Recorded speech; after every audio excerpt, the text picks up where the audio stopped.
Matthew 5:4 tells us this. He says, "Blessed are those who mourn, for they shall be comforted." Growing up, I never understood what this verse meant. I heard it, but it was kind of foreign to me.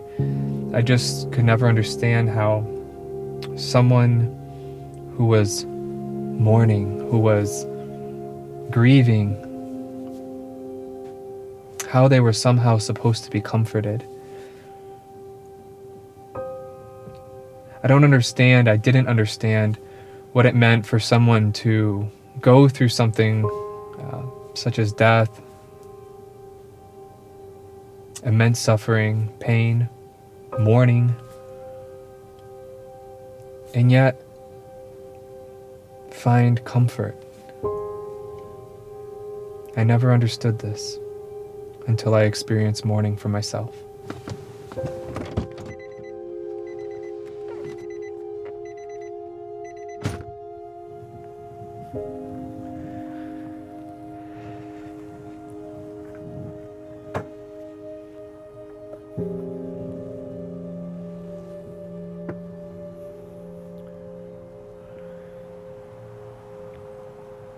My brother Tyler was just like any other teenager. And during my senior year of high school in 2004 is when that verse in Matthew chapter 5, verse 4 became real. It's when I was able to fully understand what this verse means, that those who mourn shall be comforted. My brother Tyler was one of the most special and unique people that you could ever meet. There's very few people like him, and I don't just say that because he was my brother. I say that because it was true. And he had been battling with cancer for about five years. And during my senior year of high school, he was one grade ahead of me. It was during that time that my brother Tyler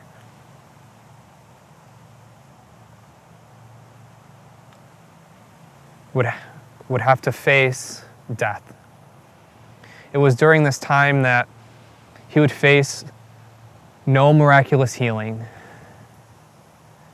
that he would be confronted with one of the greatest fears that people have. And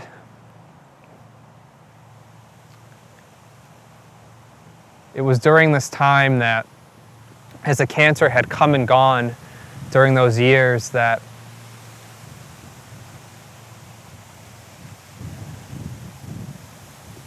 Tyler found God.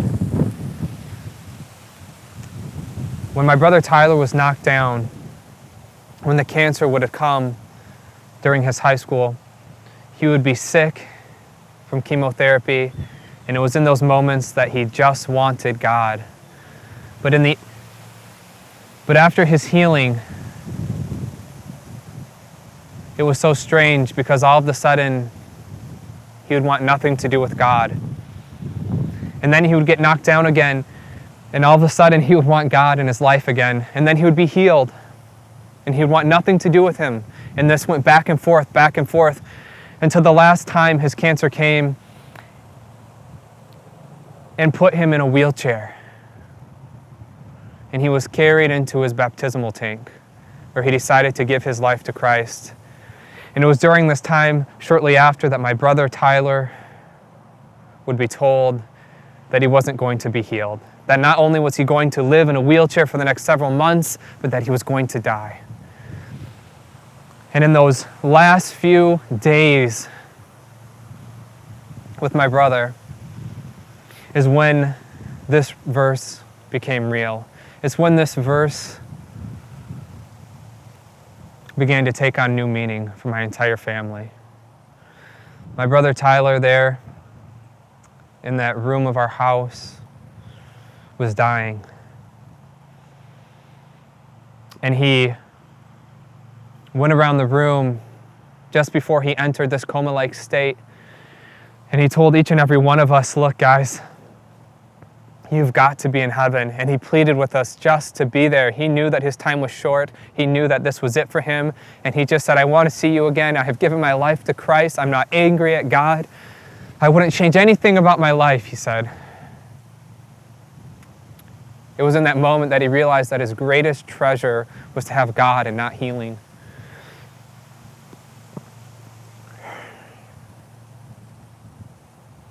He pulled me to him and he said, Seth, brother, at all costs, you've got to be there. And he slipped back into that coma-like state. And in the last moments before he closed his eyes until the second coming, he began to shake his head.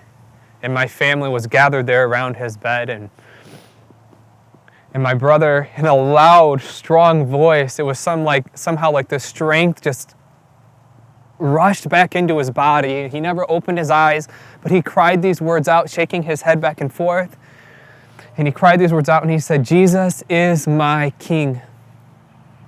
And then he cried out, Satan, get your ugly face out of this room. And my family just looked at each other. And we were like, what is going on? And then he shook his head one more time. And then he said it again, Jesus is my King.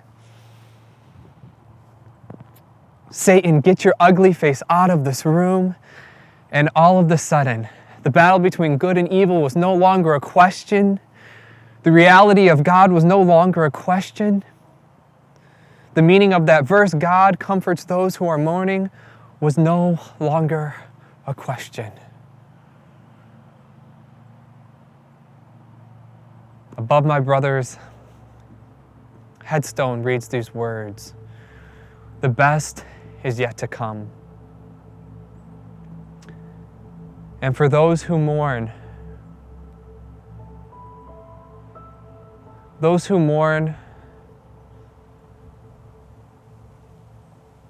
simply speak of another truth that's to come. That truth that someday God will come. The truth that God will come at the sound of that last trumpet. I think that verse means those who mourn shall be comforted. It means that those people understand simply that the best is yet to come.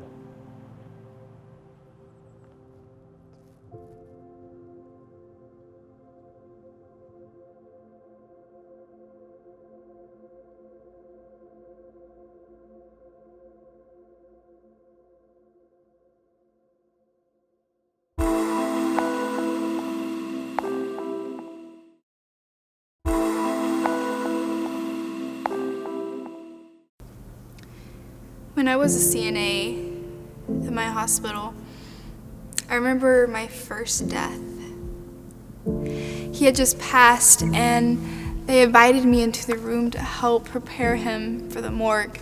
And I slowly walked in, not really knowing what to expect. I didn't know what to touch, what not to touch, what to look at, what not to look at. And I just remember seeing him laying there on the bed. And I didn't know what to think. They told me what to do, how to care for the body. And as we finished, we sent him to the morgue. And I went back and I sat in the back room. And I just sat there and thought, this man had just been alive and he's gone. Like, life is so fragile. And I started to cry. I didn't know him. But that's just something that really touches you, really gets to you when you see someone alive and then all of a sudden they're gone. And the weeks started to pass. Kind of forgot about that because every time I would work again, someone else would be dying. And I'd have to go through the same process, prepare them for the morgue, send them to the morgue, go on with my night like nothing happened. And then there was this one couple.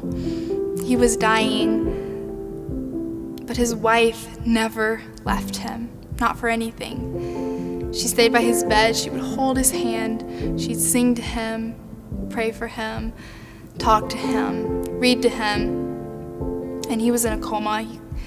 He wasn't responding. He couldn't move. He couldn't grab her hand back. But she was there no matter what.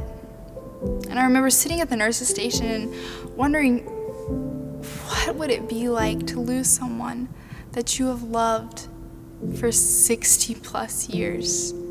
That has to be heartbreaking. And I thought, I don't want to ever have to go through that. I don't want to ever have to lose something or someone that is so dear to me, so important to my life, and have to go through all the pain, and grieve and mourn that. A few weeks passed. I was sitting around with friends, and they were talking about death. And I wondered, why in the world did death come up after this just happened? And I'd been thinking about this. But as they continued talking, I realized that death had just become a word. Death didn't really mean anything to me anymore because of so many people that had passed, so many people that I had taken down to the morgue, how many deaths I had seen. It was just a word. It wasn't important to me anymore. It didn't mean anything. But as they continued talking, I realized that death was actually really important. Death really did mean something. And I started to think of all the people that had recently passed, and many of them had been young people, 6 young men that had died all around my age within the past year. And I thought, what if I was to die? What would happen to me? Where would I go? What would happen? And I began to think of the things in my life that I know I don't have right, that I know I still need to work on, these things that I'm keeping inside that I know I should probably give to God, but I really kind of want to hold on to them, keep them to myself. And I thought, what do I need to do to change that? Because if I did die, would I go to heaven or not? So I began to give those things up in my life. And there was a time when I was in a sense, mourning those things. But there was a verse that always brought comfort because it says, "Blessed are those who mourn, for they shall be comforted." And that's not only talking about the sense of losing someone in your life, it's also the sense of losing these things that you're giving up to God. Losing those things that you know you shouldn't have, and just letting God take everything away. Take it all. So I began to do that. And as I was thinking back about the husband and wife, it was like Jesus was always there. I was the one that was dying, but he was always there. He was always sitting there with me, holding my hand, saying, "Hey, I'm here for you. I'm here for you if you need me." And as I was dying, he never left. So maybe you're grieving today, and you're wondering, how long is this gonna last? Just remember, God's gonna wipe all the tears from our eyes. That won't last. We are going to be comforted. We are going to have the hope that one day we'll be in heaven with him because of the things that we've given up, because we have said, "Jesus, you know what? I don't need those things. All I need is you. You can be my everything. You can replace all those worldly things in my life and fill them with something new, something better, something that I could have never imagined. I want to take your hand, God, and I want to walk with you. I don't want to walk with all these other people, all these other things in my life that are disturbing me, disturbing my relationship with you. Jesus, I want you in my life. All those things that are holding me back from you, I just want to take your hand, put all those other things aside. I want to walk with you, and I want your light to influence me." If you really think about it, mourning is if you're giving something up, mourning is not something that you should feel is wrong.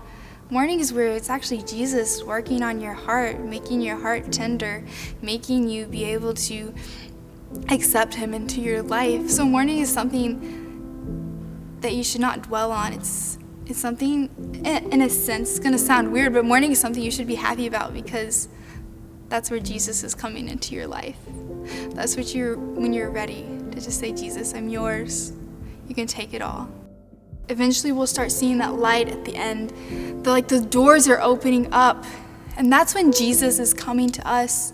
And he's bringing those things to replace, the new things to replace all of these old worldly things. And those new things that Jesus has is going to outweigh in so much happiness those old things that we thought could make us happy. And Jesus will dry our eyes. The mourning will be gone. And we'll be walking hand in hand with Jesus.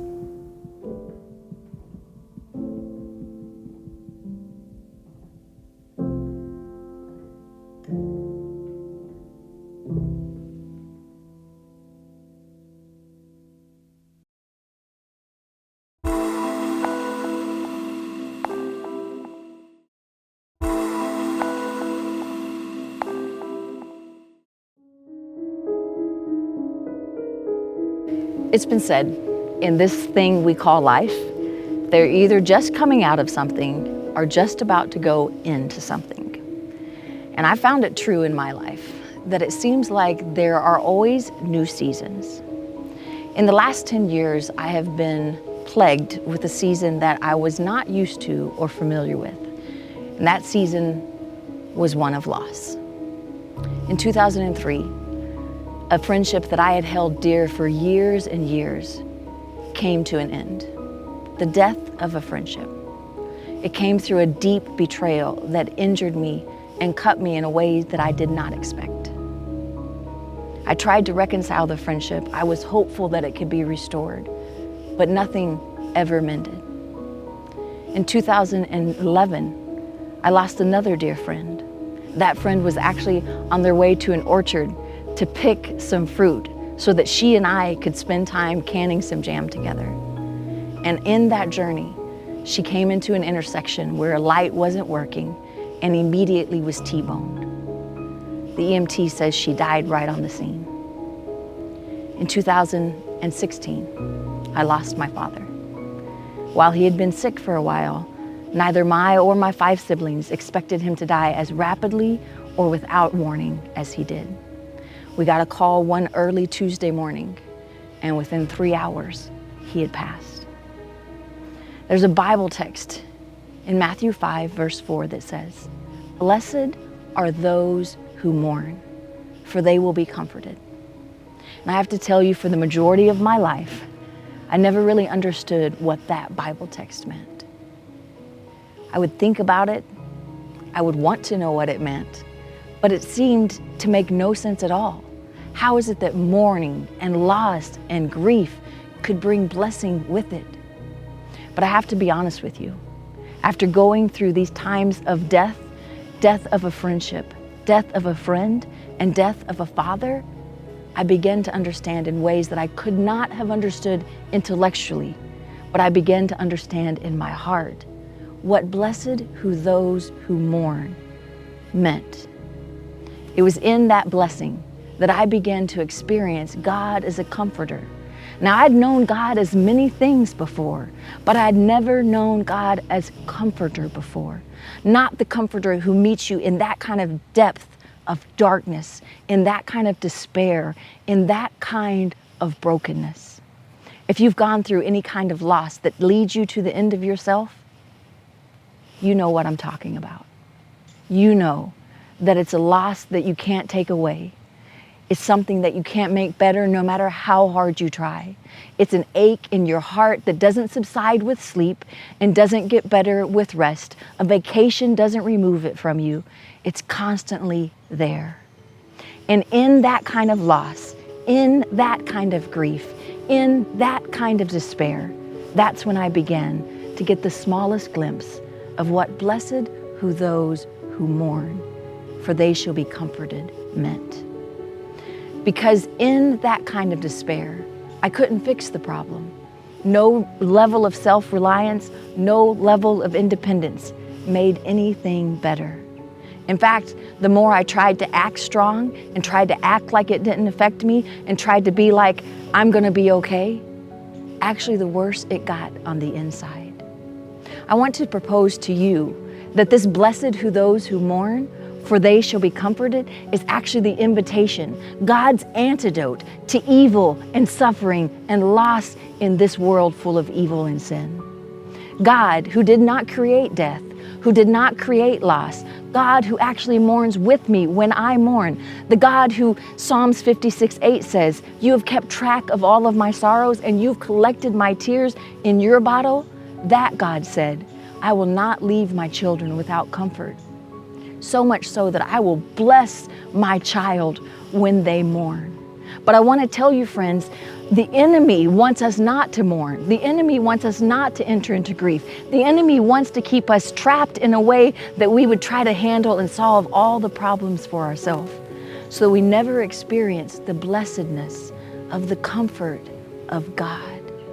And it is bigger, it is more available, and it is stronger than any comfort of any other avenue I've ever met or known.